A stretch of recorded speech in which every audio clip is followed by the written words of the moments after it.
It's only came out about a year ago. It's called What Should, still a bit weird, what should we be worried about? And it's by top. There we go. And it's by top scientists, and the big thing about it, it's about 400 pages long, is that all the articles are only about 2, 3, 4 pages at the very, very most. And they're very provocative, and there are lots of issues that people just take for granted, and they're very questioning, and I found it fascinating. And this lady is talking about death. Now this is, I'm sorry the picture's not brilliant, best one I could get of a whole lot of oldies together. Okay, sociological impact of longer lives. Now, people are doing projections about the future and the peak volume of people there'll be in the world, which is changing all the time. It's not going up, it's tending to come down. The most recent one is they think that by about 2050 we'll have a peak of the world of 9.2 billions, and after that it'll actually start to come down. Right? Now, in rich nations, which we are part of, 1 person in every 3 will be 60 years or more.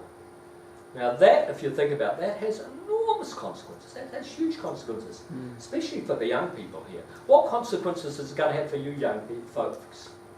There's going to be more intergenerational theft. Well, that's a very interesting observation. Okay, could you amplify that? So there's going to be less of a workforce compared to the old folks, which means we're going to have to work harder to get them super. You're dead right. That's which we probably should be happy to do, since most of them will be our parents. Well, that's right. But it's true. In other words, there'll be far fewer people carrying the tax burden, and you'll have to take a lot more. And the other thing is just in terms of buildings and cities and designs and hospitals and things like that. You know, you think of all the new hospitals that are going to have to be built with so many people over 60.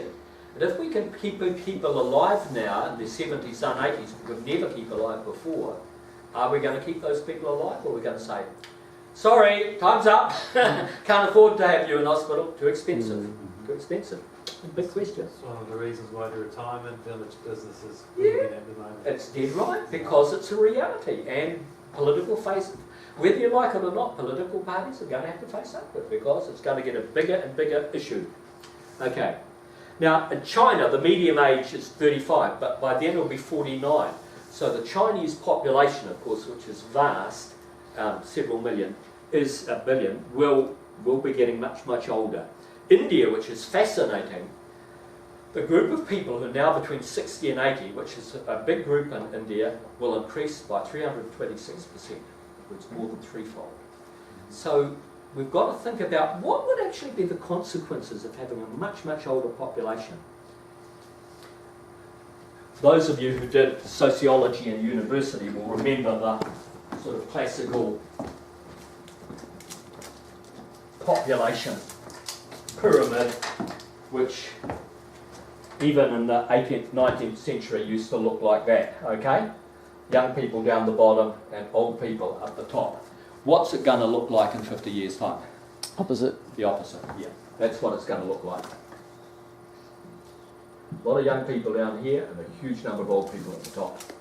Now that has fascinating consequences. So for example, if you talk to people who've been in China, one of the effects of the one-child policy there is what they call the little emperors. Because you can have a child who has 2 parents, 4 grandparents, 16 or 8 grandparents, all doting on one child. Okay? Which makes for very, very precious children in all sorts of ways. Okay?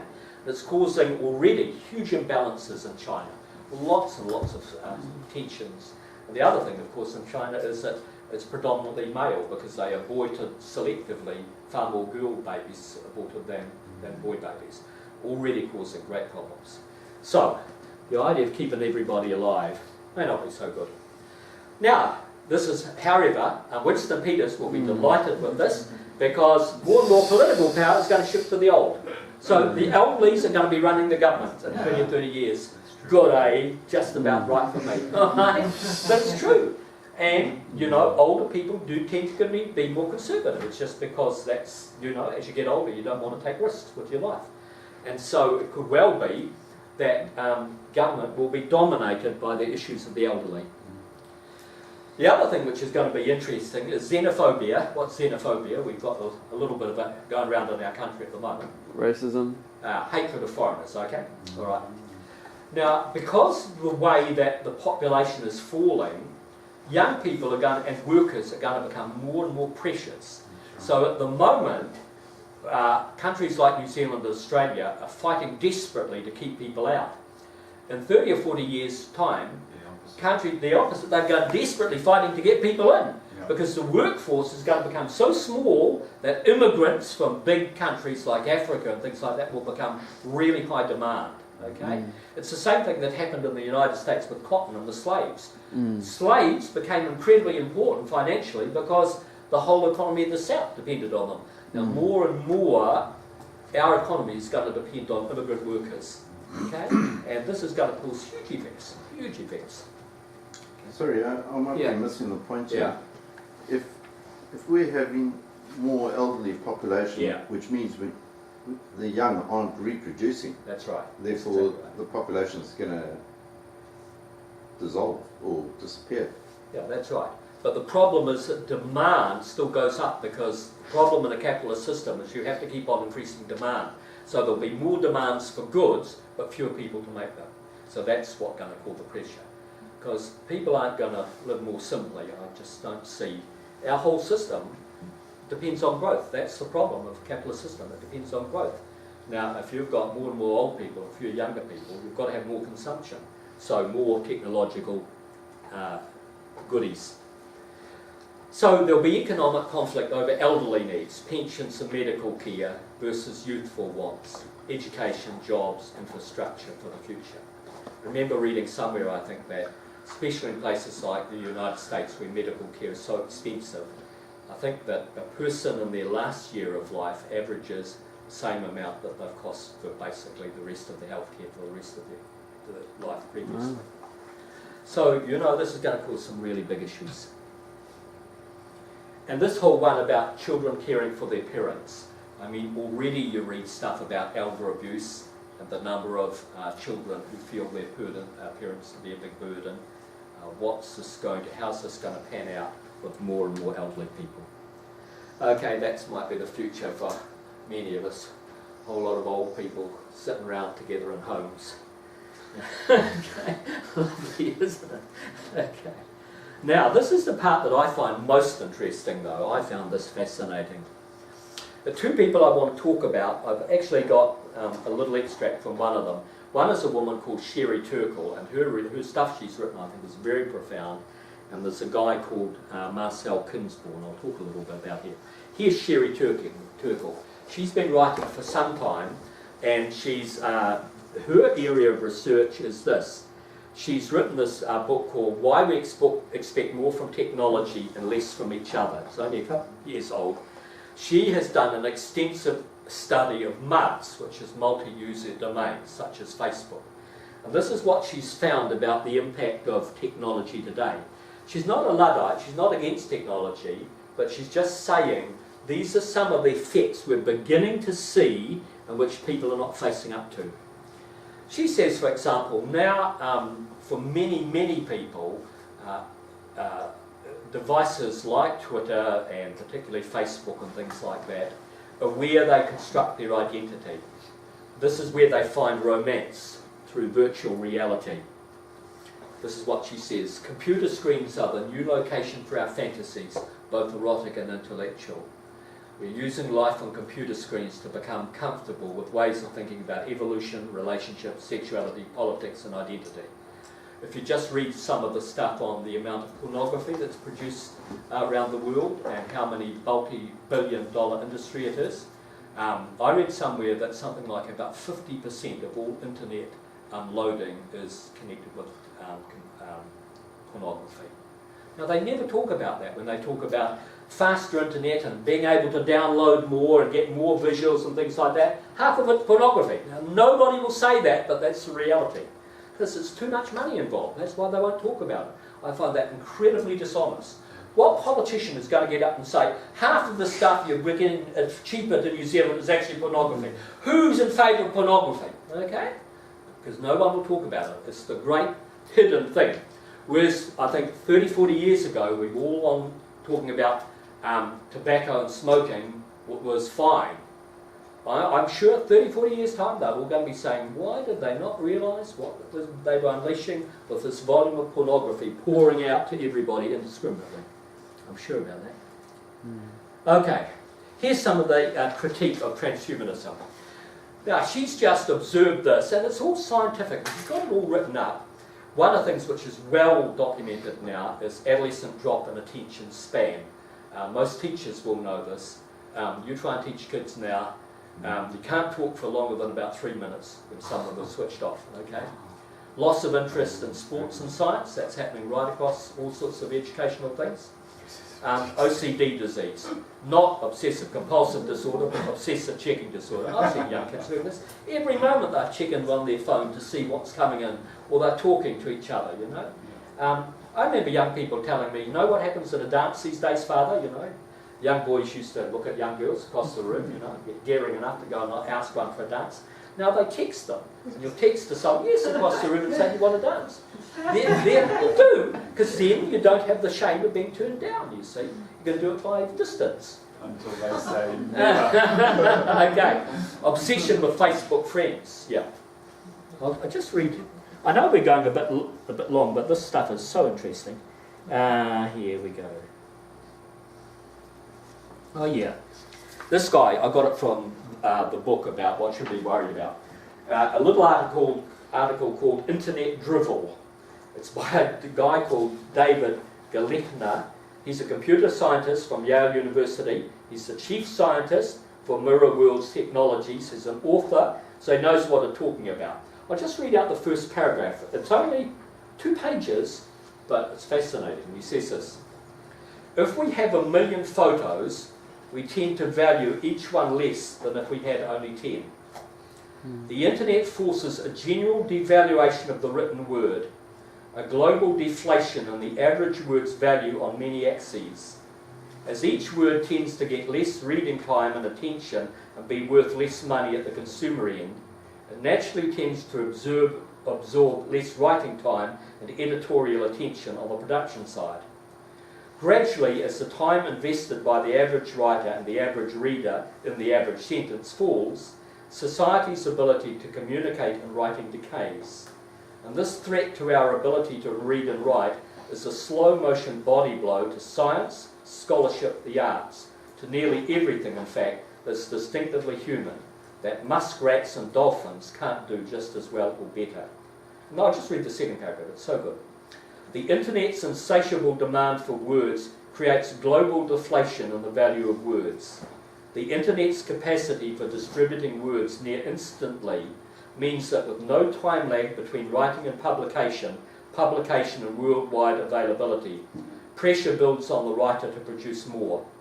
Global deflation in the value of words creates pressure in turn to downplay or eliminate editing and self-editing. When I tell my students not to turn in first drafts, I sometimes have to explain nowadays what a first draft is.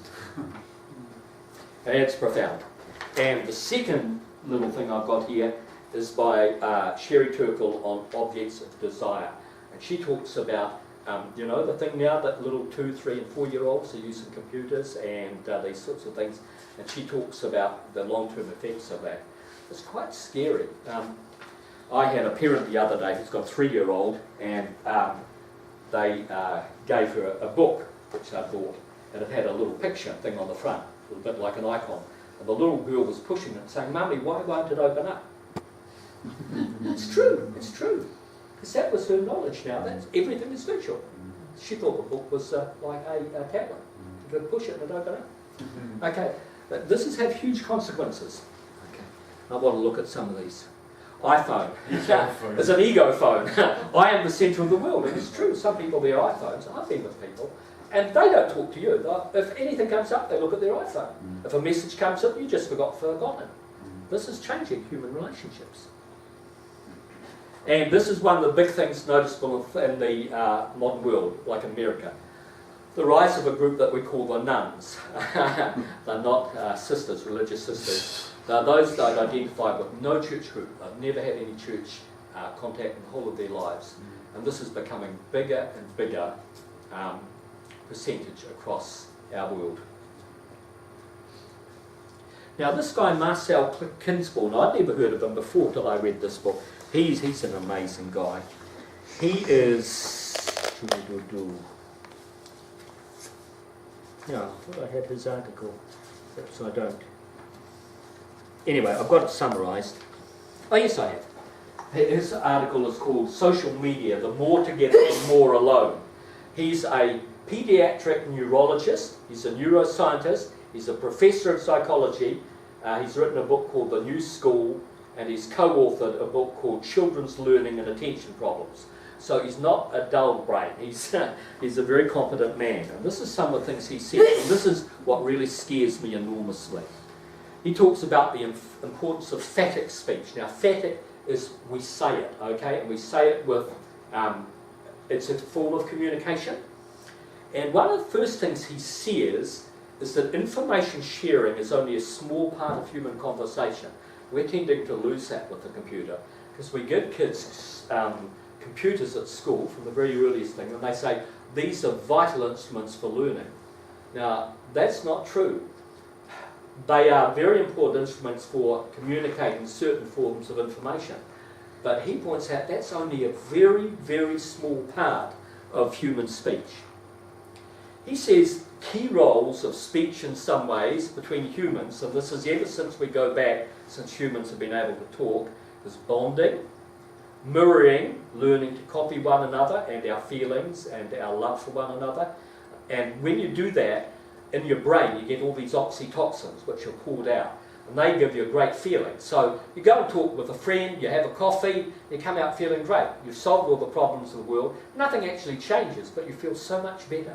And that's one of the key roles of human language.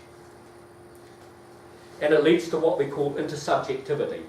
You take on the feelings, the mood, the understanding, the world of the other person, and your own ego-centered world and your own worries and your own needs tend to diminish because you've become part of their world.